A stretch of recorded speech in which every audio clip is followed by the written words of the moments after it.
So the thermodynamic dissipation theory for the origin and evolution of life suggests that life exists on the surface of Earth for one reason, and that is a thermodynamic reason, and there's only one reason, and that is the dissipation of sunlight into heat, or in other words, entropy production.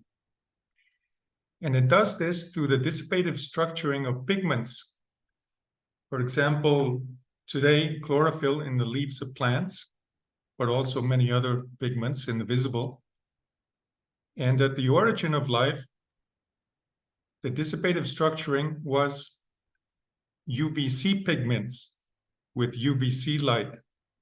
And I will explain what I mean by dissipative structuring in the following. And in this story, the animals are really only a footnote.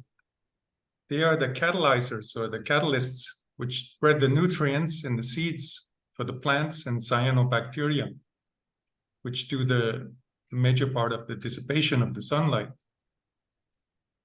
So if we look at nature today, we find an abundance of trees and plants on land and cyanobacteria and diatoms on the ocean. You'd be hard-pressed to find an animal in this picture, for example. And we can make that quantitative, as these guys have done. And they have looked at the abundance of carbon biomass. Sorry, Karo. I think your talk is not shown in a correct way, and we are not able to see the slides you are presenting. Oh, nobody is being able to see the slides? No, we are seeing the slide 18. 18. Slide 18? I think you didn't start 18. the presentation. Yes, you haven't started your presentation, actually. Well, it's showing up on my screen as I have. Oh, okay. Let me try again. Let me try to dejar de compartir. Compartir. Let me see. It says vista protegida, and also a warning that says la mayoría de las características están deshabilitadas. Can you We are see it seeing now? that. No, we are only seeing an static presentation. Slide 18. I don't know what's going on. Push activate.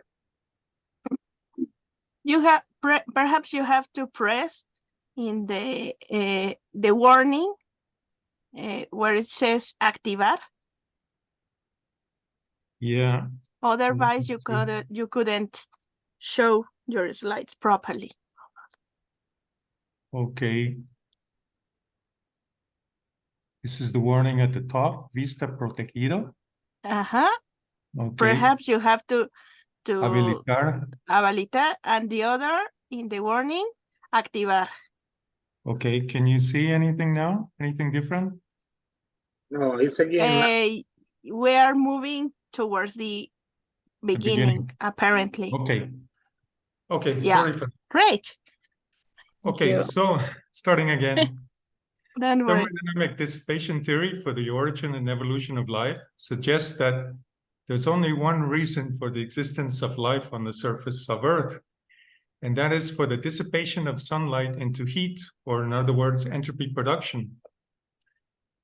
And this is done through the dissipative structuring of pigments, which today are in the visible, for example, chlorophyll, but not only chlorophyll. But at the origin of life, it was the dissipative structuring of pigments in the UVC using UVC light.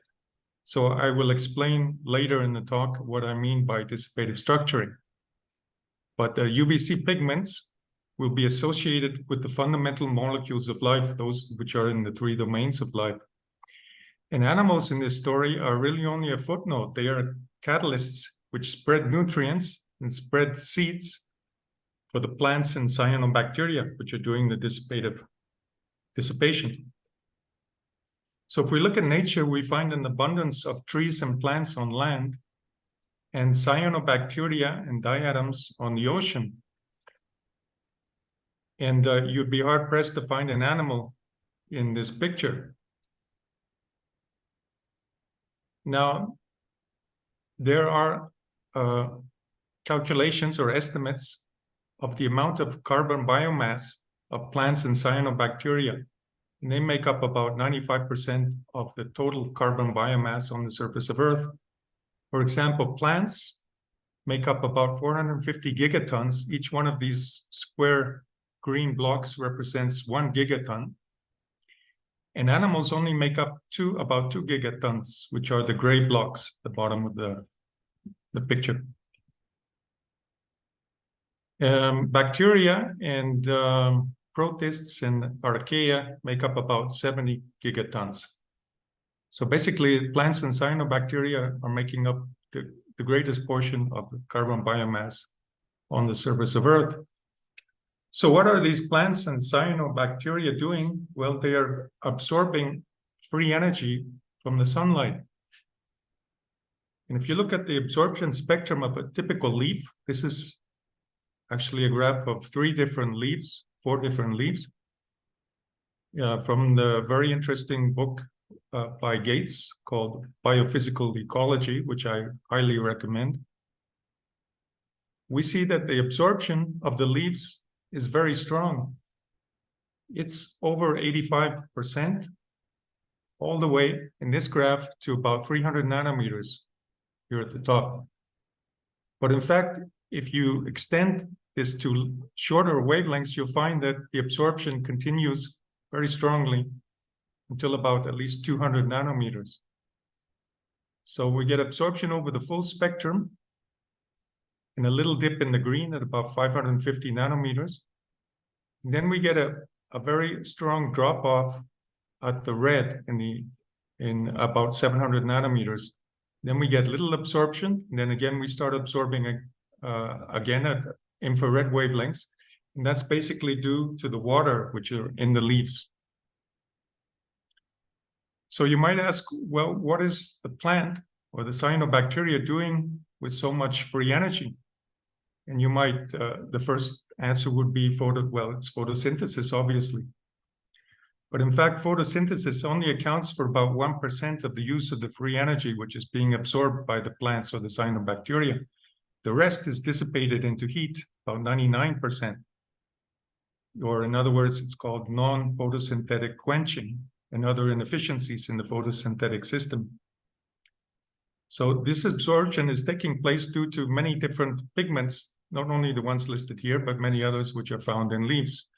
And many of these pigments apparently have nothing to do with photosynthetic system. Now, plants and cyanobacteria also couple to the water cycle through transevaporation and evaporation. And this water cycle further increases the entropy production of the system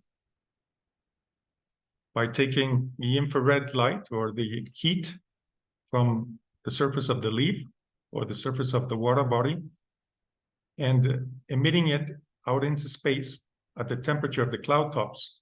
So that's further entropy production. So it's a coupling of biotic with abiotic irreversible process, increasing the entropy production.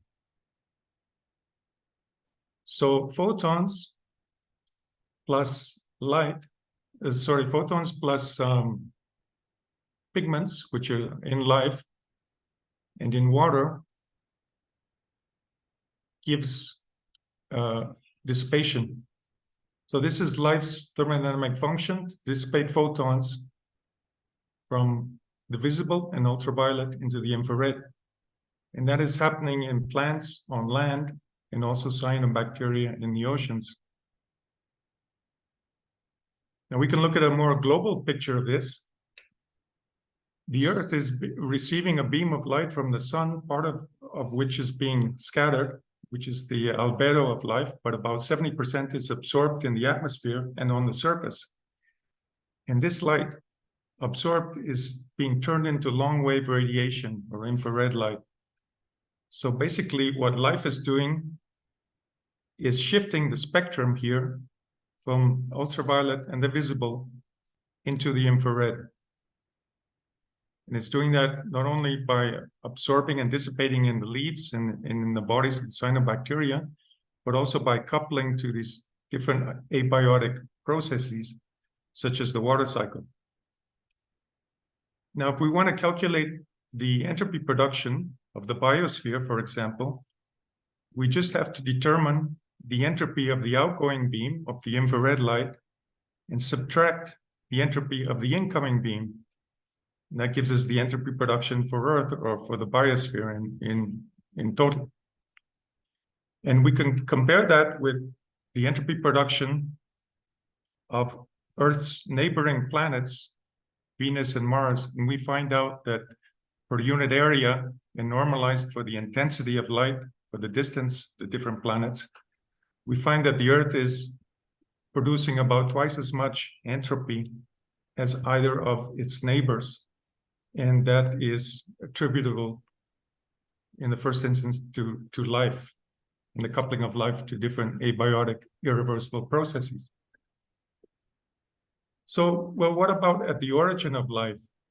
Well, at the origin of life, there was no complex biosynthetic pathways, for example, photosynthesis to produce the visible pigments. But what we did have is ultraviolet light in the UVC and UVB between, let's say, 220 and 320 nanometers. And this light is interesting because it has enough energy to break and remake carbon covalent bonds, but not enough energy to ionize and therefore destroy the molecule. So it's like a sweet spot, okay? And I'll show you why this light was arriving at Earth's surface in the following slides. But with this light and with precursors like hydrogen cyanide, carbon dioxide, carbon monoxide, and water, we can produce pigments. And these pigments are pigments in the UVC, and they are the fundamental molecules of life. So for instance, we can have one of the bases, the nuclear bases, being a pigment in the UVC, absorbing a photon in the UVC and dissipating it into many photons in the infrared.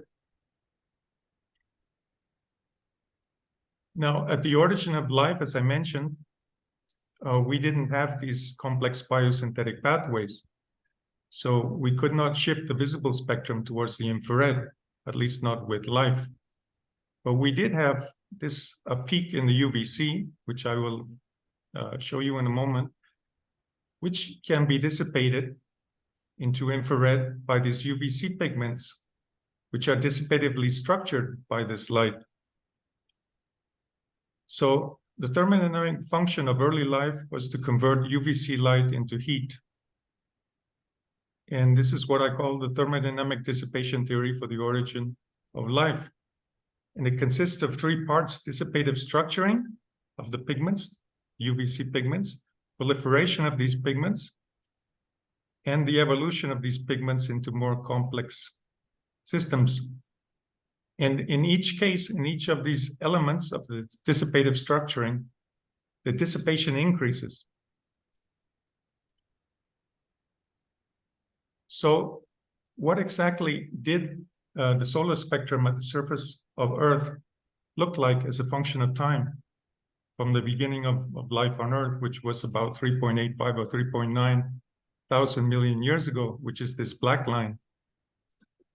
So to do this calculation, we took a Sun Through Time project, which looks at stars, G-type stars like our sun, as proxy stars with different ages, and looks at the intensity and the spectrum. Turns out that the spectrum doesn't change very much over time, but what does change is the intensity. It changes, as Charlie said in his talk, that changes about 30% since the origin of life on Earth. So we take the Sun Through Time, the intensity, without changing the spectrum, and we consider the gases in Earth's atmosphere, which would have been nitrogen, carbon dioxide, water, hydrogen sulfide, and some methane, and the common products of UVC light on these gases which are the aldehydes, for example, formaldehyde. And we also take into account the fact that there was no photosynthetic oxygenic photosynthesis occurring until at least 2.8 GA. It's about 1,000 million years after the origin of life. We also take into account scattering because of haze formation at times less than 2.8 GA. And this depends on the ratios of methane to nitrogen to carbon dioxide. So the black line is the spectrum that you would have found at the origin of life on Earth. And this spectrum basically stayed the same until about 2.8 or 2.9 GA, at which time there was saturation of the oxygen sinks. So we had the ozone layer. And we have what is interesting is this peak in the UVC.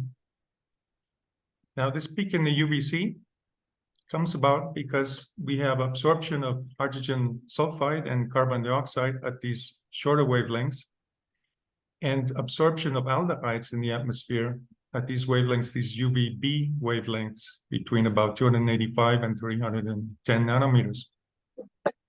But we have this peak in the UVC.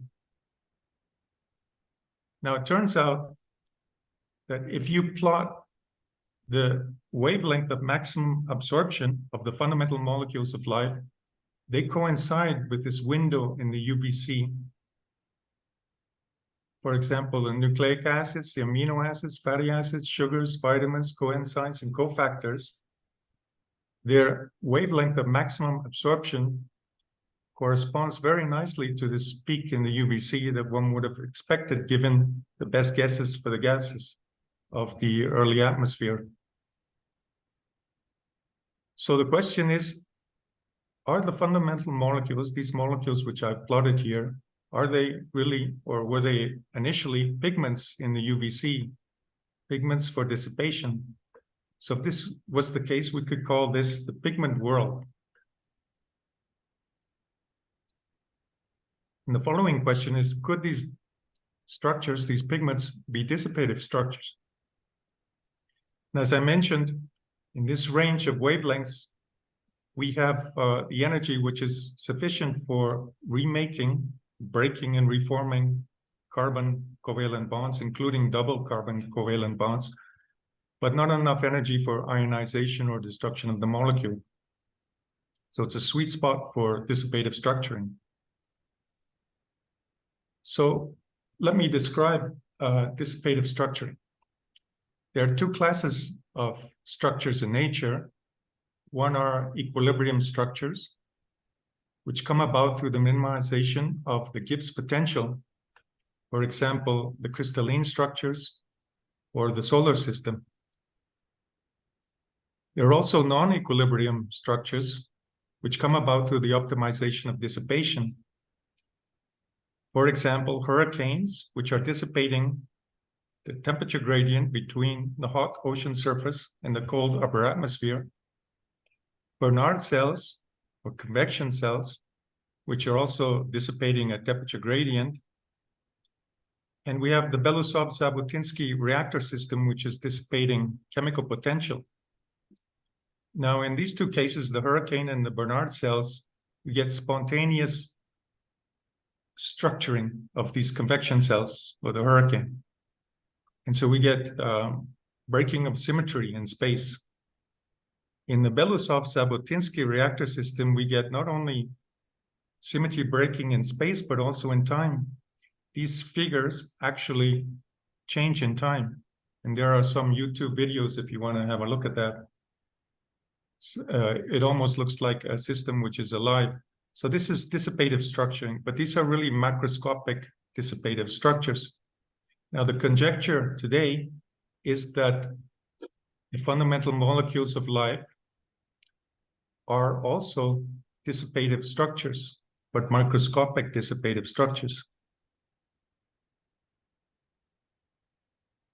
So I'll first describe macroscopic dissipative structuring, which is over coordinate degrees of freedom. And the example here I'm giving is the Bernard cells. And this occurs when you have a liquid which is sandwiched between two plates, the lower plate being hotter than the upper plate, and over the force of gravity. Now, as long as a Rayleigh number, which is defined by these variables, which have to do with the parameters of the system, including the viscosity and the acceleration due to gravity, and the difference in temperature and the size of the system, as long as the Rayleigh number, and if we're assuming that everything here is staying constant except the temperature gradient over the system, if we're below a certain Rayleigh number, then we get only conduction. So we have only the vibrational movement of the molecules of the water, which are transmitting the heat from the lower surface to the upper surface through conduction. That is also dissipation, but it's only one form. As we go over the Rayleigh number, for example, if we have a greater temperature gradient over the system, then all of a sudden, spontaneously, we get the formation of these convection cells or Bernard cells. Now, the interesting thing is that when we have this situation of the Bernard cells, the system has gone nonlinear. And for nonlinear systems, we can have more than one stationary state. So, for example, in the case of the Bernard cells, we could have the hot liquid coming up in the center of the cells, cooling off on the surface, and going down along the edges. Or we could have the hot liquid coming up along the edges, cooling off on the surface, and going down in the center. So there are two different stationary states which are available for the system. They have different entropy production. So they dissipate differently.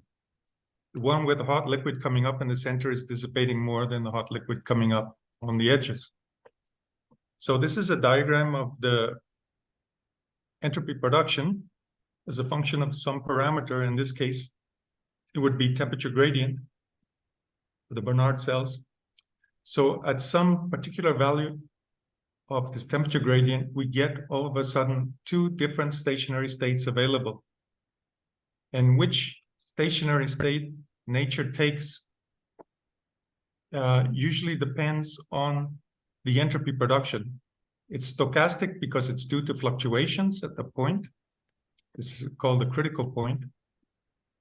But it's generally to greater dissipative states. And I'll explain why that happens in a future slide.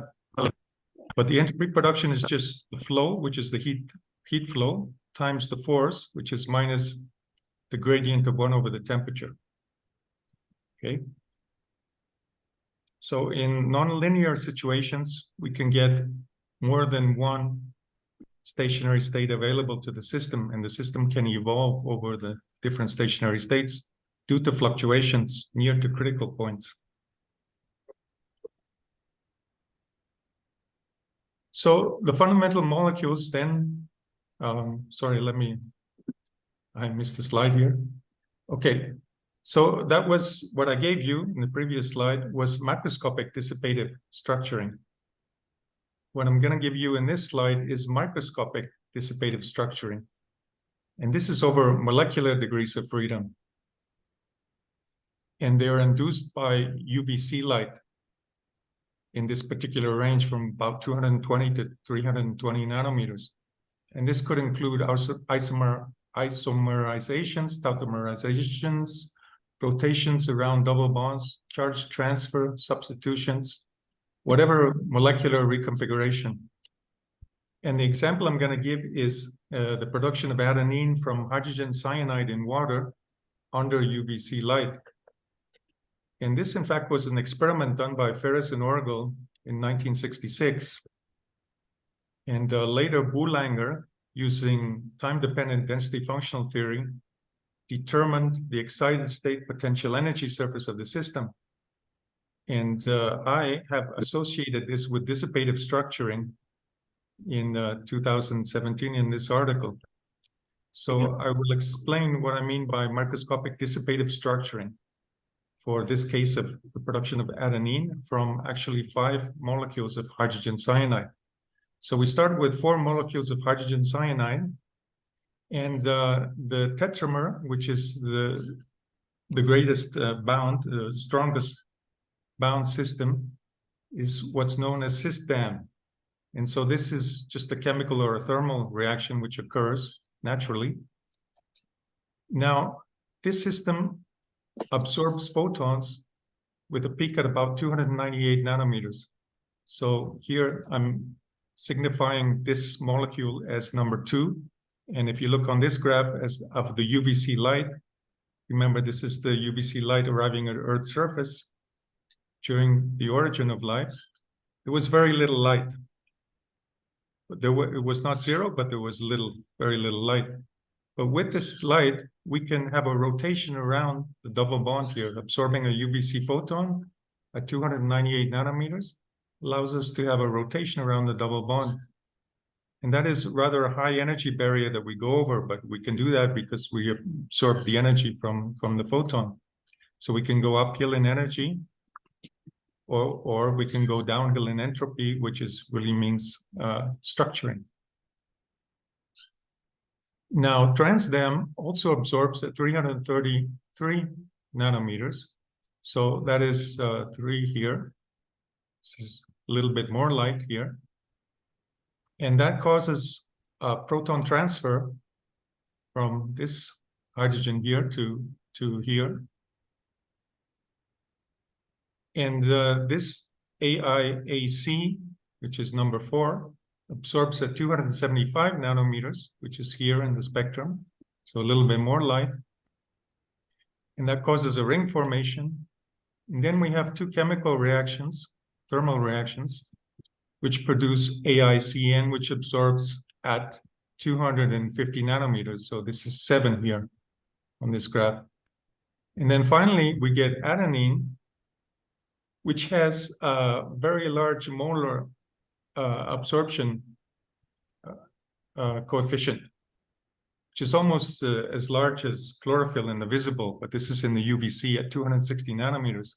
And if you look on this graph, 269, this corresponds to the peak in the UVC spectrum, which is arriving at the surface of Earth.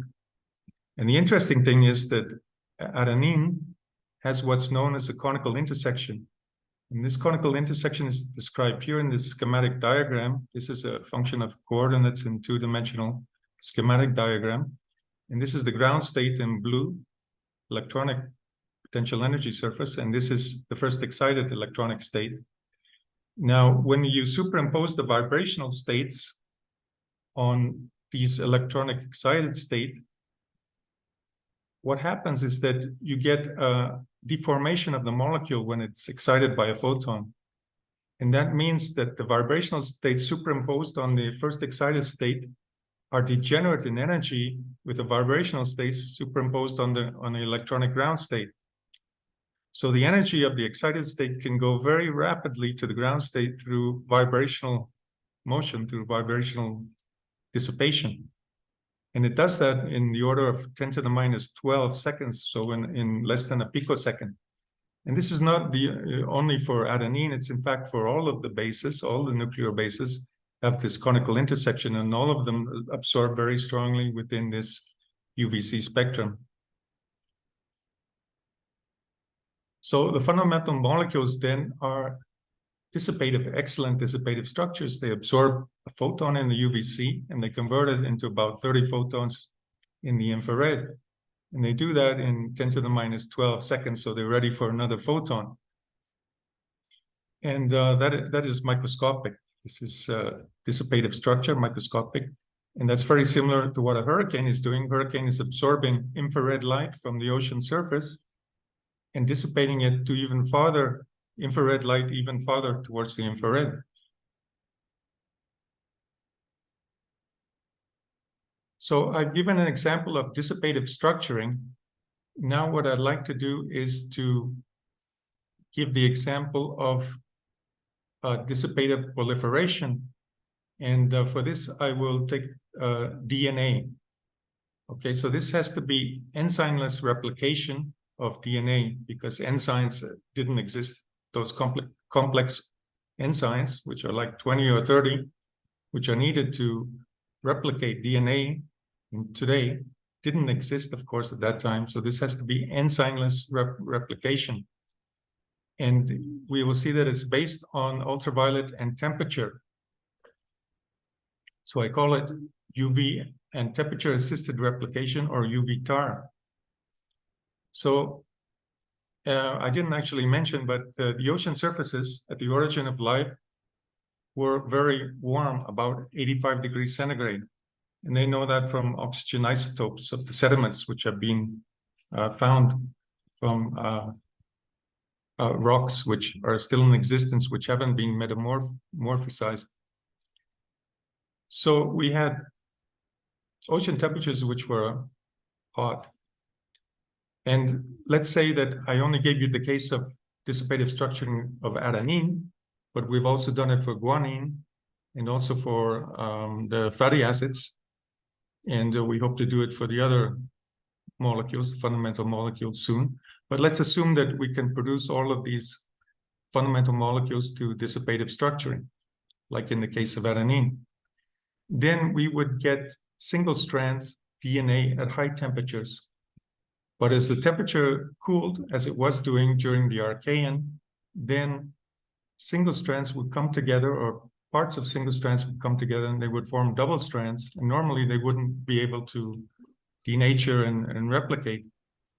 But because we have the sun, which comes up in the afternoon and warms the ocean surface through the absorption of infrared light, and also because of the ultraviolet light, which is being absorbed on these fundamental molecules on the bases. And in fact, this is a proton transfer reaction. This causes denaturing, absorption of a photon at a high temperature, near its denaturing temperature, but below its denaturing temperature, can cause denaturing of the of DNA. And this is not hypothetical. In fact, we measured this in the laboratory, and we have a paper published on this. Now, there's also another interesting thing. When you absorb a photon and you get denaturing, then the absorption of DNA, the basis increases by about 25% from double strand, to single strand. And that's basically because the bases open up like an umbrella, so there's more cross-section to the incident light. Now, during the nighttime, the temperature of the ocean surface cools again, and we can have parts or oligos, small sections of DNA, which, using magnesium ions as a guide, can form a double strand where we had only a single strand. And so we get two double strands, from initial single strand. So this is replication. This also has been performed in the laboratory. At high temperatures and also using magnesium ions, you can extend single strand DNA if you have these oligos, which are phosphorylated. So this replication, in fact, is template directed. So that means it's autocatalytic, and it's a photochemical reaction. And the important thing is that replication is tied to photon dissipation, which means entropy production. Now, the final element in the thermodynamic dissipation theory of the origin of life is dissipative evolution. And the elements of this, describing the material evolution in non-equilibrium thermodynamics, is that there exists a generalized thermodynamic potential, a force coming from the environment. And in this case, it would be the sunlight and space, and the coldness of outer space. So that's the potential, a force which is driving spontaneous dissipative structuring. And in the case in the oceans, which contain hydrogen cyanide, would be the basis. For example, I gave the example of adenine. This gives rise then to a generalized thermodynamic flow, and this is the flow of photons from the ultraviolet to the infrared. But the interesting thing, as I mentioned before, is when you have nonlinear systems.